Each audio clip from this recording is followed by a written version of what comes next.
Oke, kita mulai. Bermain sains pada anak usia dini. Bermain sains. Apa yang ada di benak Bapak Ibu untuk anak di usia dini di lembaga kita supaya mereka bisa bermain sains di rumah? Kita lihat dulu ya kaitannya. Ini tidak perlu saya jelaskan, tetapi topik-topik ya kita sudah kemarin sudah belajar bermain seni kriya, bermain musik, bermain bahasa, lalu bermain matematika, sekarang bermain sains. Nah, sains ada pada kehidupan sehari-hari dan pengalaman sehari-hari kita. Kalau mungkin beberapa orang berpikir, kok sains ya, kayaknya susah sekali ya, kok sains ya, kayaknya untuk para profesor dan sebagainya, enggak. Ternyata sains ada pada kehidupan hari-hari dan pengalaman sehari-hari. Pengertian sains. Apa itu pengertian sains? Artinya pengetahuan. Pengetahuan untuk menelusuri, mengamati percobaan-percobaan, pengetahuan yang diperoleh melalui pembelajaran atau pembuktian atau yang melingkupi suatu kebenaran umum dari hukum-hukum alam yang terjadi. Jadi, sains tidak hanya kumpulan fakta atau pengetahuan mengenai dunia kita, tetapi ada pada pengenalan sikap positif ditambah dengan pengenalan sikap positif. Apa pengenalan sains kepada anak-anak ini dengan sikap positif? Kita ajak mereka bermain yang menyenangkan, bermain sains yang menyenangkan dengan proses untuk memperoleh pengetahuan dengan cara yang menyenangkan. Melalui apa? Proses mengamati, ya, lalu menganalisa, mencatat sintesa, menyimpulkan. Nah, seperti itu.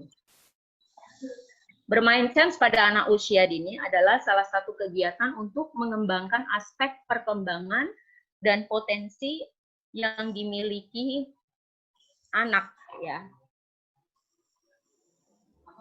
Pengenalan sains pada anak usia dini bukan berarti belajar sains, catat baik-baik, bukan berarti belajar sains, melainkan bermain sains untuk menumbuhkan sikap kritis, keingintahuan, teliti, eksplorasi untuk mencari jawaban dan berpikir teratur melalui kegiatan eksperimen yang menyenangkan bagi anak. Jadi bukan mereka belajar ya, bagaimana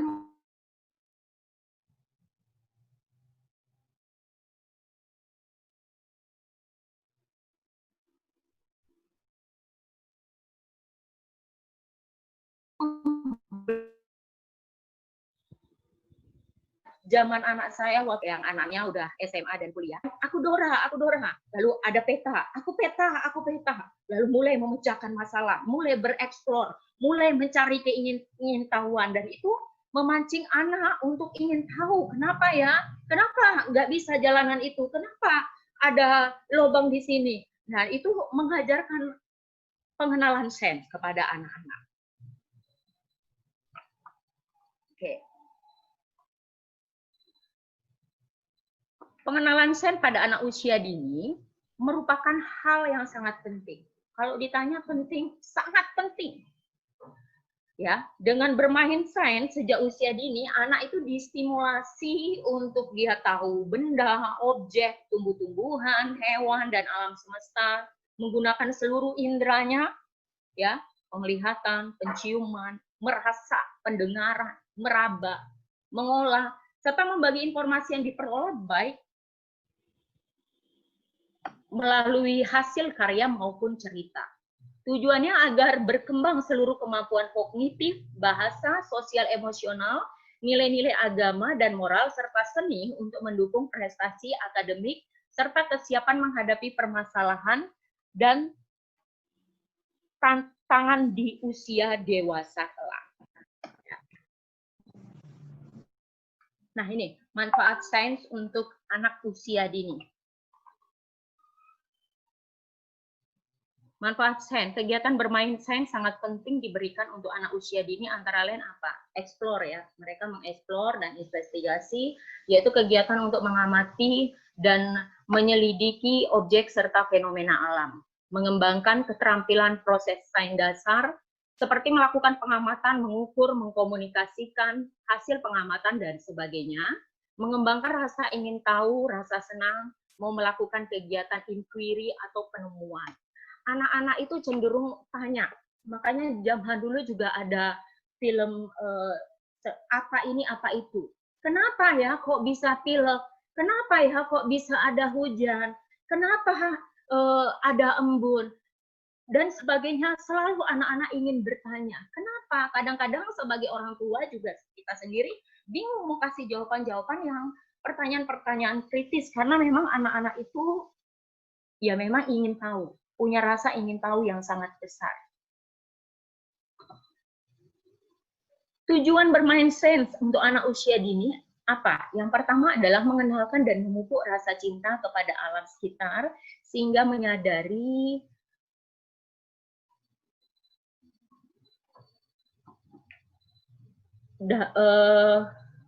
maaf saya nggak terlalu kelihatan, menyadari kebesaran dan keagungan Tuhan Yang Maha Esa. Lalu menumbuhkan minat pada anak usia dini untuk mengenal dan mempelajari benda serta kejadian di lingkungan sekitar.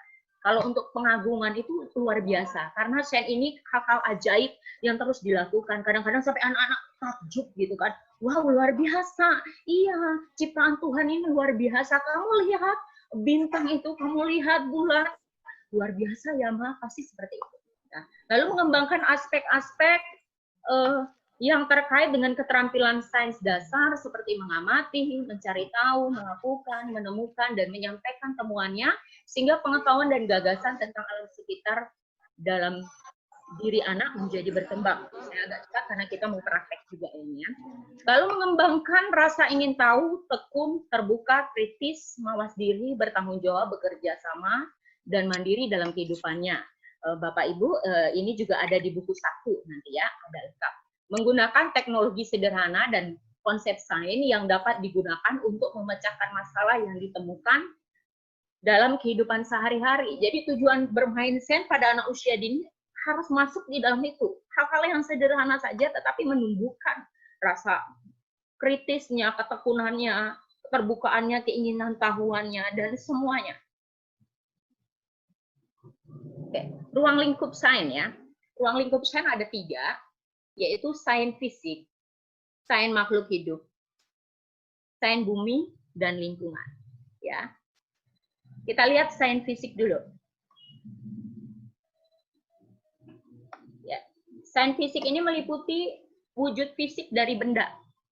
Melalui eksplorasi, anak belajar mengenai ciri-ciri benda, cara benda bergerak, perubahan pada benda, berat, bentuk, ukuran, warna, temperatur, serta mengeksplorasi bagaimana benda-benda bergerak dan berubah. Ya, hal-hal yang sederhana sebenarnya, bahkan bisa kita temui bahkan setiap hari. Misal ketika ngajak anak, yuk lihat papa atau yuk lihat mama cuci motor. Lalu oh motor ini ada roda, rodanya 2. Kenapa roda bisa bundar? Kenapa roda nggak kotak ya? Nah itu bisa mereka bisa tahu. Nah ini namanya sains fisik. Ya. Di situ ada ya gambar-gambarnya, ada anak ingin tahu tentang pengenalan buah, lalu bagaimana perubahan tepung telur menjadi roti atau kue, merasakan garam, merasakan kopi, merasakan gula, mengocok telur, dan sebagainya. Ya, jadi ini contoh sains fisik yang bisa ayah bunda nanti bisa terapkan dalam BDR ini ya. Misal membuat susu. Susu kok bisa jadi susu coklat? Oh, dari bubuk susu. Dari bubuk susu coklat atau susu kental manis coklat dicampur dengan air putih, diaduk, dijadikan satu, akan mengalami perubahan dari warna yang jernih menjadi warna coklat susu seperti itu. Atau es mencair, bola menggelinding, bisa dijadikan praktek-praktek untuk mereka bermain sains di rumah. Mengenal macam dan berbagai bentuk buah-buahan. Nah, di dalam buku 1 itu diterangkan sangat lengkap dan detail. Nanti ayah bunda bisa ngeprint dan belajar dari buku 1 yang ada. Lalu setelah sains fisik adalah sains makhluk hidup. Sains makhluk itu tuh anak mengeksplorasi tentang makhluk hidup, manusia, hewan, dan tanaman, lingkar kehidupan dan habitat tempat tinggal. Itu kan ada beberapa gambar-gambar. Di sini kita bisa lihat contohnya, contoh untuk kita memberikan tentang kegiatan bermain sains makhluk hidup, perubahan dari kacang hijau menjadi toge, mengajak menanam tanaman. Ketika orang tuanya banyak yang bertani, anak-anak ikut ke ladang kan biasa diajak. Itu mengajak menanamkan benih jagung aja itu sudah anak sudah bermain sains. Anak sudah mengeksplor, anak sudah distimulasi tentang pelajaran sains, ya. Lalu ada akuarium mungkin adalah salah satu tempat untuk ikan, diterangkan kolam, ketika punya kolam ikan di rumah, ya diajarkan seperti itu. Ya, sambil menunggu PPT-nya, waktu kami menanyakan tentang adakah binatang di rumah gitu kan. Lalu, oh iya ada yang pelihara kucing, ada yang pelihara anjing, oh ada yang pelihara ayam. Oh iya Bu, anak-anak diajak untuk merawat binatang ya. Ayah bunda diajak memberikan makan, melihat mereka, menyayangi mereka. Nah, ini salah satu tentang kegiatan sains pada makhluk hidup. Lalu kami juga memberikan benih, biji jagung. Anak-anak disuruh melihat ya, disuruh meneliti dari benih ini ketika ditanam, dimasukkan dalam tanah, dilihat baik-baik, tumbuh tunas, disiram, dirawat baik-baik. Nah, ini sudah masuk kepada sains makhluk hidup. Ya, sambil menunggu ya, sambil mendengarkan saya.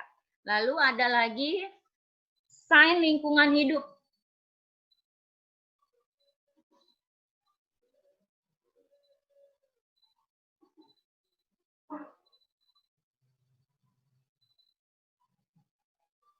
Bisa Ibu Lucy?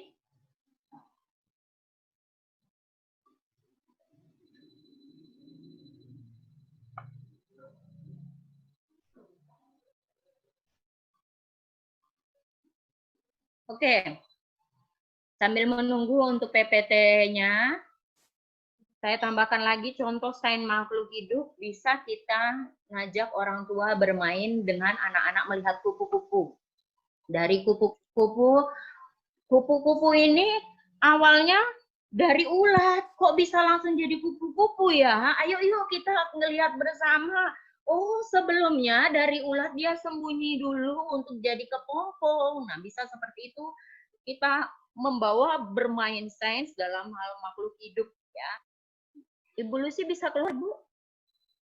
Udah Bu sampai ini? Sains oh, di saya enggak ada. Oke, langsung aja. Keluarkan itu berarti sains makhluk hidup sekarang bumi dan lingkungan. Oke, sudah? Ya, dari bumi dan lingkungan sebenarnya orang tua bilang saya sibuk bekerja seharian. Ketika sore, malam aja anak-anak keluar. Anak-anak keluar melihat, oh lihat itu ada bintang. Yuk, makanya kenapa sains itu satu rumpun sama matematika. Yuk kita hitung bintangnya ada berapa. Terus yuk kita nyanyi. Nah, berkaitan juga dengan seni musik dan gerak.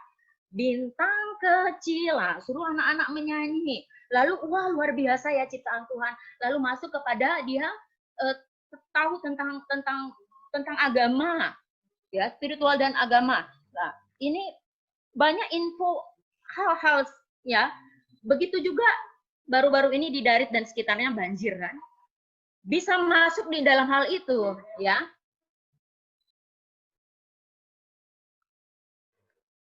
Nggak bisa nampil Bu Lucy. Bisa keluar Kak Ibu Lucy gambarnya? Bisa ya? Iya, bisa. Yang lain bisa lihat. Kalau yang lain bisa lihat nggak? Kalau saya nggak bisa nih Bu Lucy. Tidak bisa dilihat Ibu. Iya. Tidak bisa Oh dilihat. ya, bisa saya stop dulu lah ya. Ya, stop dulu. Saya stop dulu. Sekarang saya. Nggak jelas Bu, gambarnya nggak jelas.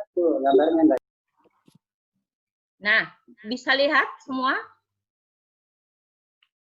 Nah, sudah Ibu. Sudah.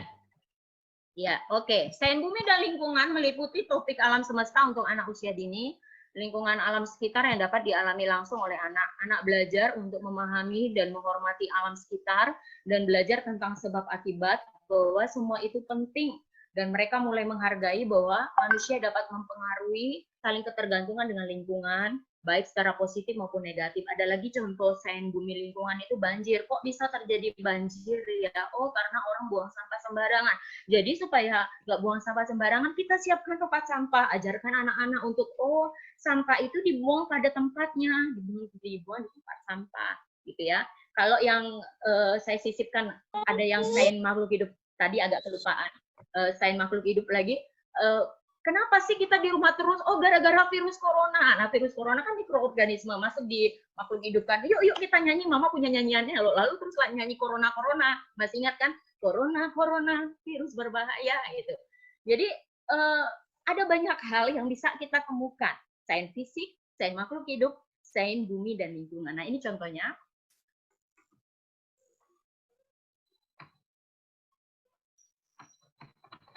Dan nge-lag lagi.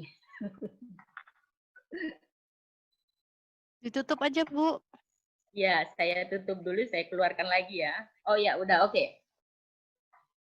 Ini dia, sains bumi lingkungan kita ajak mengenal benda angkasa, misalnya bintang, ya, matahari, bulan. Terus proses terjadinya hujan, kok bisa ya jadi hujan? Membuang sampah sembarangan menyebabkan banjir, itu bisa dimasukkan topik untuk mereka bermain sains. Ruang lingkup pembelajaran sains untuk anak.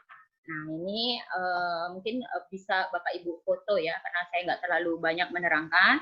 Berdasarkan dimensi isi bahan kajian, misalnya bumi dan jagat raya, ilmu bumi. Topik intinya untuk kemampuan bagi anak usia dini, pengetahuan tentang bintang, matahari, planet, kajian tentang tanah, bebatuan, dan pegunungan, kajian tentang cuaca atau musim. Contoh materi yang dikenalkan, mengenalkan tentang gejala alam seperti gunung meletus, hujan, banjir, dan sebagainya. Ya, lalu bisa kita praktek aja anak-anak sebagai mengeksplor tentang, gimana ya kok bisa gunung meletus gitu. Nah, nanti akan kita praktek bersama. Saya sudah siapkan semuanya. Lanjut saja, nanti yang lain bisa difoto saja ya, sudah ya, difoto ya. Ada lagi yang tentang dimensi isi bahan. Secara umum saja, ilmu-ilmu hayati biologi, bidang kajian fisika kimia, berdasarkan bidang pengembangan penguasaan produk sains. Nah, ini secara sederhana, karena memang anak hanya pengenalan dan diajak bermain sains, bukan ilmunya. Topik pembelajaran sains untuk anak usia dini, menurut Slamet Suyanto, yaitu mengenal gerak, mengenal benda cair, mengenal timbangan atau neraca, bermain gelombang sabun, bermain warna dan zat, mengenal benda-benda lenting, bermain bayang-bayang, melakukan percobaan sederhana, mengenal tumbuhan, mengenal binatang, mengenal api dan pembakaran, mengenal es, bermain pasir, bermain dengan bumi, bermain magnet, mengenal binatang, mengenal tubuh sendiri. Ternyata semua itu termasuk sains. Jadi kemarin saya ajarkan tentang air diisi dengan volume-volume tertentu, dientakkan dengan sendok berbunyi. Oh, masuk dalam sains apa? Coba, sains fisik. Ya, seperti itu. Lanjut ya. Nah, syarat benda-benda yang digunakan untuk percobaan sains disesuaikan dengan topik pembelajaran yang akan dikenalkan pada anak. Itu tentunya, pastinya. Ya. Lalu buang atau singkirkan bahan-bahan yang tidak digunakan. Kita juga harus memikirkan bahan-bahan ini berbahaya nggak buat anak-anak, aman nggak buat anak-anak. Gitu. Oh, kami ingin main gelembung sabun, bola-bola dari sabun, tapi nggak punya pipet. Oke, biasanya orang alternatif nih dari batang daun